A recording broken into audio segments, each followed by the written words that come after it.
J'ai passé commande de ce troisième volet, en fait, des Chroniques de l'Invisible, qui s'appelle Les oiseaux de pierre, dès que j'ai su qu'Annie Sedan avait bouclé sa maquette. Vous voyez, j'étais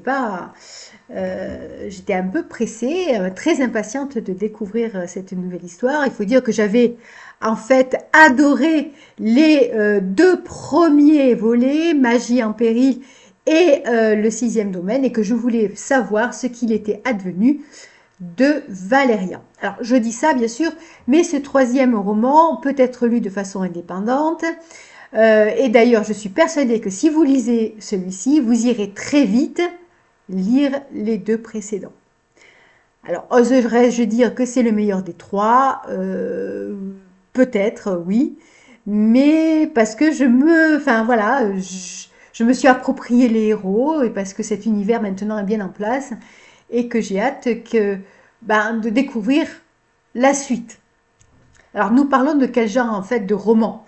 Pour ceux qui ne le savent pas encore, Annie Sedan a créé tout un univers magique où magie noire et magie blanche se côtoient, où les mages, les elfes, les dragons, les incarnés prennent vie et où les domaines en fait sont en but à des forces occultes, sournoises, toutes puissantes. Les chroniques de l'invisible sont destinées en fait à un très large public, enfants, ados ou adultes. Tous ceux qui sont ou restent prompts à l'émerveillement seront absolument envoûtés par les héros de cette trilogie. Alors, bon, je ne l'ai pas tourné autour du pot.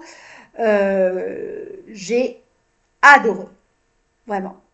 L'écriture est fluide, riche, très agréable. Elle plonge implacablement le lecteur dans cet environnement si particulier créé par Annie Sedan.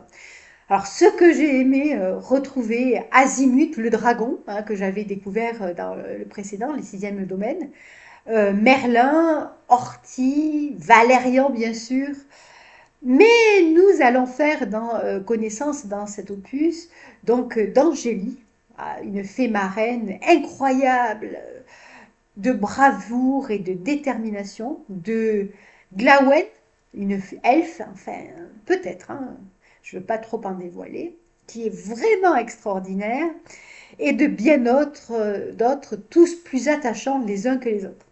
Alors bien sûr, vous ne saurez rien de l'histoire, vous avez vu le teaser tout à l'heure. Je ne vais pas non plus vous laisser le moindre indice sur cette espèce d'imbroglio euh, temporel. Mais je vous conseille de vous plonger sans aucune modération dans cette aventure hors norme et je vous conseille de laisser en fait votre âme d'enfant prendre le dessus l'espace de ces 281 pages palpitantes que vous dévorerez l'espace d'un éclair, je vous le garantis.